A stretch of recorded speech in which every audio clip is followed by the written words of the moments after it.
Assalamualaikum warahmatullahi wabarakatuh. Perkenalkan, saya Divani Mendana Putri, mahasiswa Teknik Sipil Universitas Muhammadiyah Sumatera Barat, dengan NIM 23180051. Pada kesempatan kali ini, saya akan mempresentasikan materi dengan judul Peluang dan Tantangan Bisnis Konstruksi bagi Mahasiswa Teknik Sipil, dengan dosen pengampu Bapak Insinyur Surya Eka Briana, SPMT.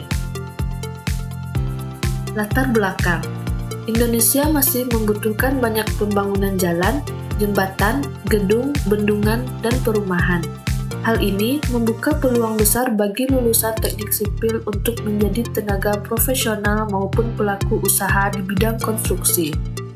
Yang pertama, infrastruktur merupakan kebutuhan utama dalam pembangunan suatu negara. Kedua, industri konstruksi terus berkembang seiring meningkatnya pembangunan.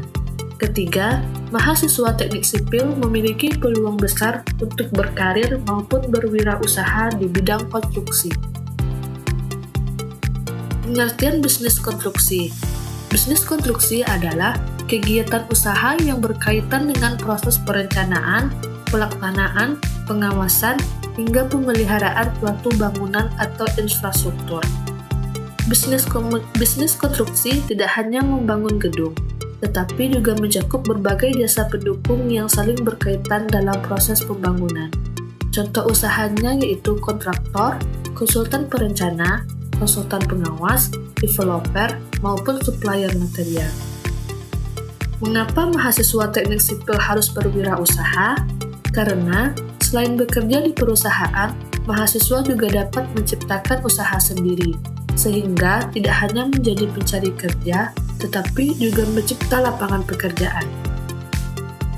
Contohnya yaitu menambah pengalaman kerja, meningkatkan pengalaman kerja, membuka lapangan pekerjaan, mengembangkan kreativitas, hingga menjadi lebih mandiri. Peluang bisnis konstruksi. Peluang bisnis konstruksi yaitu dapat dimulai dari skala kecil sesuai kemampuan yang dimiliki. Seiring bertambahnya pengalaman dan modal, usaha dapat berkembang menjadi perusahaan konstruksi yang lebih besar. Contohnya yang pertama, jasa desain rumah, kedua, jasa gambar AutoCAD, ketiga, penyusunan RAB, keempat, pengawasan proyek, kelima, kontraktor bangunan, keenam, penyewaan alat konstruksi, ketujuh, supplier material. Peluang di era digital. Perkembangan teknologi membuat pekerjaan konstruksi menjadi lebih cepat, akurat, dan efisien. Oleh karena itu, mahasiswa perlu menguasai teknologi terbaru agar mampu bersaing.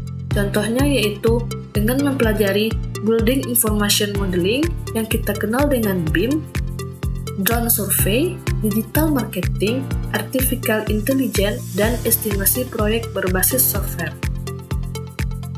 Kompetensi yang dimiliki mahasiswa teknik sipil yaitu pada hard skill yaitu AutoCAD, SAP 2000, ETABS, Microsoft Project, RAB, analisis struktur. Pada soft skill yaitu komunikasi, kepemimpinan, kerjasama tim, manajemen waktu, problem solving. Keberhasilan dalam bisnis konstruksi tidak hanya bergantung pada kemampuan teknis, tetapi juga kemampuan berkomunikasi dan mengelola tim. Tantangan bisnis konstruksi yaitu modal yang besar, persaingan yang tinggi, harga material yang berubah-ubah, cuaca yang tidak menentu, serta risiko keterlambatan proyek. Dalam bisnis konstruksi, setiap proyek memiliki risiko.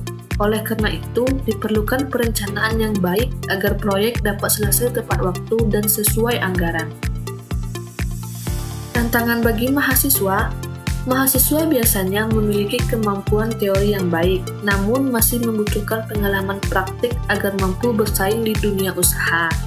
Contohnya yaitu kurangnya pengalaman kerja, serta sulit memperoleh proyek pertama, hingga belum memiliki relasi bisnis dan keterbatasan modal. Risiko dalam bisnis konstruksi, yang pertama risiko finansial, kedua risiko hukum, ketiga risiko keselamatan kerja, keempat risiko kualitas pekerjaan, Kelima, risiko keterlambatan proyek. Semua risiko dapat diminimalkan melalui perencanaan, pengawasan, penerapan K3, dan manajemen proyek yang baik. Kesimpulannya, peluang bisnis konstruksi di Indonesia masih sangat besar. Mahasiswa teknik sipil memiliki bekal ilmu untuk memulai usaha.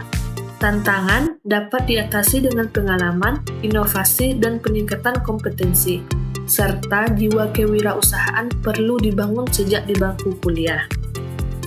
Mahasiswa teknik sipil tidak hanya disiapkan menjadi pekerja, tetapi juga memiliki peluang besar menjadi pengusaha yang mampu menciptakan lapangan kerja dan berkontribusi dalam pembangunan nasional. Terima kasih. Sekian materi yang dapat saya sampaikan. Semoga materi ini dapat jadi pembelajaran bagi teman-teman semua. Assalamualaikum warahmatullahi wabarakatuh.